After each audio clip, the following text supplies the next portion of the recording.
بسم اللہ الرحمن الرحیم۔ آج کی ویڈیو بہت زیادہ امپورٹنٹ ہے کیونکہ آج کی ویڈیو باوضو درود شریف پڑھنے سے متعلق ہے، اور اس ویڈیو میں ہم جانیں گے کہ جو باوضو درود شریف پڑھتا ہے وہ کتنا نوازا جاتا ہے، اس کو کتنی برکات ملتی ہیں، اس کو کیسے کیسے انعامات سے نوازا جاتا ہے، اس پر حضور نبی پاک علیہ الصلوۃ والسلام کتنی توجہ اور قرب خاص اسے عطا فرماتے ہیں۔ آج کی درود سٹوری ایسے ایک بھائی سے متعلق ہے کہ جو بغیر وضو درود شریف پڑھا کرتے تھے۔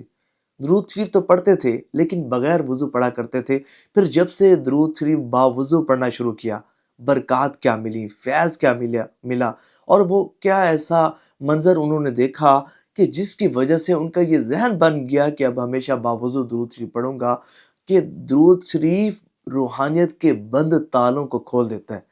جو شخص چاہتا ہو نا کہ روحانی ترقی اس کی شروع ہو جائے، روحانی پرواز اس کی ہونا شروع ہو جائے، تو باوضو درود شریف پڑھے، پھر وہ کتنا نوازا جائے گا۔ اور یہاں ایک بات بتاتا چلوں، آپ کو بہت زیادہ نفع پہنچائے گی کہ جو شخص ہمیشہ باوضو رہتا ہے اس کو ملتا کیا ہے، جو ہمیشہ باوضو عبادات کو کرتا ہے اس کو کیا ملتا ہے، یہ سنیں گے شیطان لاکھ سستی دلائے نا، مکمل دیکھیے گا۔ آپ کے لیے یہ ویڈیو ریکارڈ کی گئی ہے، یہ میں کوئی ڈالرز آپ بہتر سمجھتے ہیں کہ نہیں کماتا، نہ مونیٹائزیشن آن ہوتی ہے۔ آپ اس ویڈیو کو مکمل دیکھیں گے، اللہ نے چاہا تو فائدہ بہت زیادہ ہوگا، اور معلوم ہو جائے گا کہ باوضو رہنا اور باوضو عبادات کرنا، اس کا امپیکٹ بندے کی روحانیت پر کتنا پڑتا ہے، وہ عبادت اللہ کی بارگاہ میں مقبول کتنی ہوتی ہے، اور جو باوضو درود شریف پڑھتا ہے وہ کتنا نوازا جاتا ہے، اور جو ہمیشہ باوضو رہتا ہے اسے کیسے کیسے انعامات سے نوازا جاتا ہے۔ یاد رکھیے گا کہ ہمیشہ باوضو رہنا یہ اسلام کی سنت ہے اور مومن کا ہتھیار ہے۔ حدیث مبارکہ میں یہ بات آئی ہے، اور حضور نبی پاک علیہ الصلوۃ والسلام نے حضرت انس رضی اللہ تعالیٰ عنہ کو نصیحت کرتے ہوئے فرمایا بیٹا، اگر تم اس بات کی استطاعت رکھو کہ ہمیشہ باوضو رہو تو ہمیشہ باوضو رہنا، کہ جو شخص باوضو ہمیشہ رہتا ہے اور وضو کی حالت میں اسے موت آتی ہے تو اس کے لیے شہادت لکھ دی جاتی ہے۔ اور ہمیشہ باوضو رہنا یہ بری موت سے نجات کا ذریعہ ہے، برے خاتمے سے نجات کا ذریعہ ہے۔ جو باوضو رہتا ہے اس کا خاتمہ ایمان پر ہوتا ہے۔ جی ہاں، حضور نبی پاک علیہ الصلوۃ والسلام نے ارشاد فرمایا کہ جو چاہتا ہو نا کہ اس کا خاتمہ بالخیر ہو، ایمان پر خاتمہ ہو، اس سے چاہیے کہ ہمیشہ باوضو رہے۔ اور ایک اور حدیث مبارکہ حضور نبی پاک علیہ الصلوۃ والسلام نے ارشاد فرمایا کہ جو ہمیشہ باوضو رہے گا اللہ تعالیٰ اسے جنت میں داخل فرمائے گا۔ باوضو رہنا یہ اللہ کے قرب کا ذریعہ ہے، اللہ کی رحمتوں کے حصول کا ذریعہ ہے۔ جو ہمیشہ باوضو رہتا ہے وہ اللہ کی امان میں رہتا ہے، اس کے گرد حصار قائم ہو جاتا ہے، وہ حادثات سے محفوظ رہتا ہے، وہ شیاطین کے حملوں سے محفوظ رہتا ہے، وہ شیطانوں کے وسوسوں سے محفوظ رہتا ہے، وہ صغیرہ کبیرہ گناہوں سے محفوظ رہتا ہے۔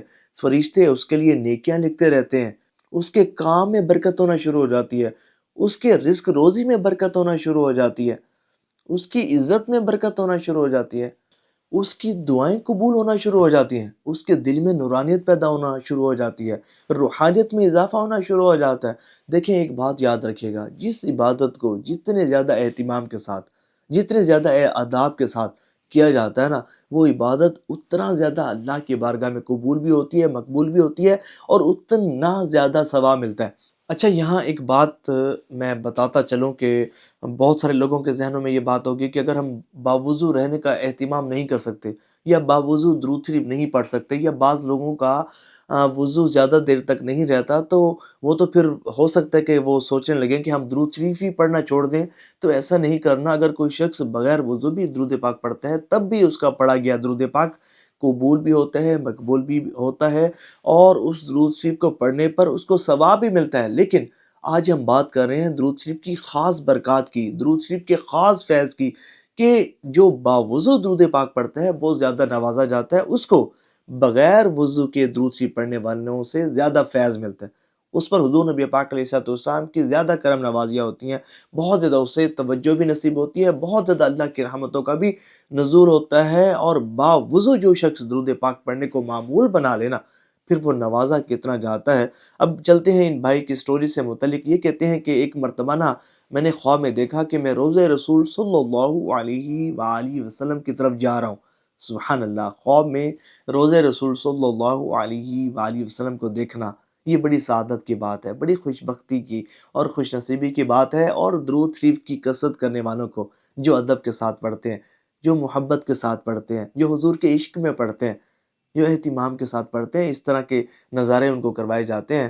تو یہ بھائی کہتے ہیں کہ میں نے خواب میں دیکھا کہ میں روضہ رسول صلی اللہ علیہ وآلہ وسلم کی طرف جا رہا ہوں، لیکن وہاں تالا لگا ہوا ہے کیونکہ میں بغیر وضو کے تھا۔ اچھا، خواب ختم ہوتا ہے، پھر میں دیکھتا ہوں خواب میں کہ میں روضہ رسول صلی اللہ علیہ وآلہ وسلم کی طرف جا رہا ہوں، لیکن اس مرتبہ بھی تالا لگا ہوا ہے۔ میں واپس آ جاتا ہوں۔ یہ بھائی کہتے ہیں کہ تیسری مرتبہ پھر میں نے یہ منظر دیکھا، پھر خواب میں دیکھتا ہوں کہ میں روضہ رسول صلی اللہ علیہ وآلہ وسلم کی طرف جا رہا ہوں، اور اب کی بار تالا کھلا ہوا ہوتا ہے۔ کیوں؟ کیونکہ اس مرتبہ میں باوضو تھا۔ سبحان اللہ، جو باوضو درود پاک پڑھتا ہے نا، تو پھر وہ بہت زیادہ نوازا جاتا ہے۔ روحانیت کے بند تالے جو چاہتا ہو کہ کھل جائے نا، اسے چاہیے کہ باوضو درود شریف پڑھنے کو معمول بنائے۔ تھوڑی سی مشقت ہے، نفس سستی دلاتا ہے، لیکن آپ نے ہمت کرنی ہے اور یہ ذہن بنانا ہے کہ انشاءاللہ میں باوضو درود شریف پڑھوں گا۔ ثواب کی نیت سے اس ویڈیو کو شیئر ضرور کیجیے گا۔